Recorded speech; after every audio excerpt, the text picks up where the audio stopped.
Al-qalbu mutayyam bi tahan nabi wa salla wa sallam ala tahan nabi nabiyinal mukarram nabiyinal musharraf tahal arabi Al-Arabi. Assalamualaikum warahmatullahi wabarakatuh. Alhamdulillahillazi ja'ala Ramadhana syahrus siyam lil mu'minin wassalatu wassalamu ala asrafil anbiya'i wal mursalin sayyidina Muhammadin wa ala alihi wa sahbihi ajmain. Rabbi sholli sadri wa yassirli amri wahlul 'uqdatam min lisani yafqahul qawli amma ba'du. Yang terhormat Kepala Sekolah MTS Al-Misbah, yang saya hormati Dewan Guru MTS Al-Misbah, dan yang saya cintai juga banggakan siswa-siswi MTS Al-Misbah. Puji dan syukur marilah kita panjatkan kepada Allah Subhanahu wa Ta'ala yang telah menjadikan bulan Ramadan ini penuh dengan keberkahan bagi orang-orang mukminin. Salawat bermahkotakan salam semoga tetap tercurah limpahkan kepada baginda kita, yakni Habibana wa Nabiyana wa Maulana Muhammad Sallallahu Alaihi Wasallam, yang telah mengantarkan kita dari zaman kegelapan menuju zaman yang terang benderang seperti saat ini. Semoga kita mendapatkan syafaatnya di yaumil akhir kelak. Amin ya rabbal alamin. Alhamdulillah, pada syiar Ramadan MTS Al-Misbah kali ini, saya Neneng Fitriani Lestari akan membawakan kultum yang berjudul Ubahlah lelahmu menjadi lillah. Ya Allah, aku lelah. Itu yang sering dikatakan oleh kita semua, khususnya anak-anak muda. Lelah dengan segala hal. Lelah dengan pekerjaan, lelah dengan belajar, lelah dengan ini, lelah dengan itu. Sehingga rasa lelah itu semakin membuat kita melelahkan karena perasaan lelah yang ada di pikiran kita.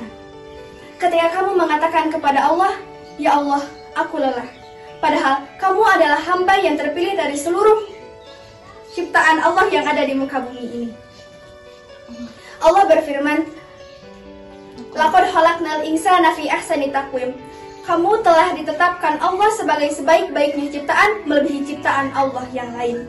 Maka ketika kamu mengatakan kepada Allah, "Ya Allah, aku lelah," maka sama saja kamu telah menganggap bahwa Allah sudah menciptakan kamu tidak sebagai sebaik-baiknya ciptaan. Yang pertama, agar kamu tidak mudah merasa lelah adalah ubahlah lelahmu menjadi lillah. Ketika kamu mengerjakan sesuatu dengan hanya untuk memenuhi hal duniawi, maka kamu akan merasa lelah ketika kamu gagal. Karena kamu merasa bahwa usahamu yang telah kamu lakukan adalah sia-sia. Usaha yang kamu telah lakukan adalah tidak ada artinya. Tetapi ketika kamu mengerjakan sesuatu dengan karena Allah, maka usahamu itu tidak ada yang sia-sia. Gagalmu itu tidak ada yang sia-sia. Mengapa? Karena kegagalanmu telah tercatat oleh Allah sebagai kebaikan. Coba bayangkan, Nabi Nuh yang berdakwah selama 950 tahun hanya mendapat 80-an pengikut saja. Tetapi beliau tidak merasa lelah, beliau tidak merasa gagal, karena lelahnya hanya untuk Allah. Yang dinilai bukanlah hasilnya, melainkan prosesnya untuk Allah. Bahkan dalam perkara hal kebaikan ini, ketika kamu sudah meniatkan suatu kebaikan, namun belum sempat kamu kerjakan, maka kamu akan mendapatkan pahala. Yang kedua, agar kamu tidak mudah merasa lelah adalah hadirkan Allah sebagai bagian dari kerjamu. Jadikan kerjamu sebagai ibadahmu. Jadikan Allah sebagai penolongmu. Jadikan Allah sebagai penumpumu. Jadikan doa sebagai pusakamu. Yang kedua, agar kamu tidak merasa lelah adalah hadirkan Allah sebagai bagian dari kerjamu. Jadi, jadikan kerjamu adalah ibadahmu. Jadikan Allah sebagai penolongmu. Jadikan Allah sebagai penumpumu. Jadikan doa sebagai pusakamu. Jadi, ketika kamu mengerjakan sesuatu, maka janganlah kamu hanya mempercayai dirimu sendiri, tapi percayakan semuanya juga kepada Allah Subhanahu wa Ta'ala yang Maha Besar. Rizqan min haitsu la yahtasib. Rezeki itu datang dari tempat yang tidak terduga-duga. Berapa banyak orang yang telah hitung-hitungan bekerja keras namun dia gagal, dan Allah membantunya agar semuanya baik-baik saja. Berapa banyak orang yang telah mengandalkan dirinya sendiri, lalu ia lupa untuk melibatkan Allah Subhanahu wa Ta'ala dan dia gagal. Namun ketika di akhir-akhir dia memasrahkan semuanya kepada Allah, dia ikhlas. Ya Allah, terserah padamu ya Allah, aku serahkan padamu ya Allah. Maka Allah menolongnya, kesuksesannya ada di depan mata karena Allah telah membantunya. Maka lebih baiknya kita libatkan Allah dalam segala urusan kita. Yang ketiga adalah agar kita tidak mudah merasa lelah adalah jangan berpikir di sini dan saat ini. Yang ketiga agar kamu tidak merasa lelah adalah jangan berpikir di sini dan saat ini. Karena yang mengetahui akan segala hal hanyalah Allah Subhanahu wa Ta'ala. Kamu merasa lelah karena melihat segala sesuatunya hanya di sini dan saat ini. Kamu tidak tahu bahwa kelelahanmu saat ini bisa menjadi jembatan agar kamu menjadi sukses. Ahsantum li anfusikum. Jika kamu berbuat baik, berarti kamu berbuat baik untuk dirimu sendiri. Kita dalam Islam diajarkan, kita tidak hanya hidup di sini dan saat ini, namun juga dalam masa selanjutnya. Maka, jangan katakan, ya Allah, aku lelah. Tapi, ketahuilah, kelelahan aku memiliki Allah.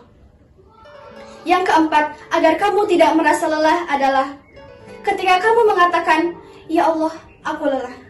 Maka kata Nabi, ingatlah aku dengan segala masalahku, ingatlah aku dengan segala cobaan yang Allah berikan kepadaku.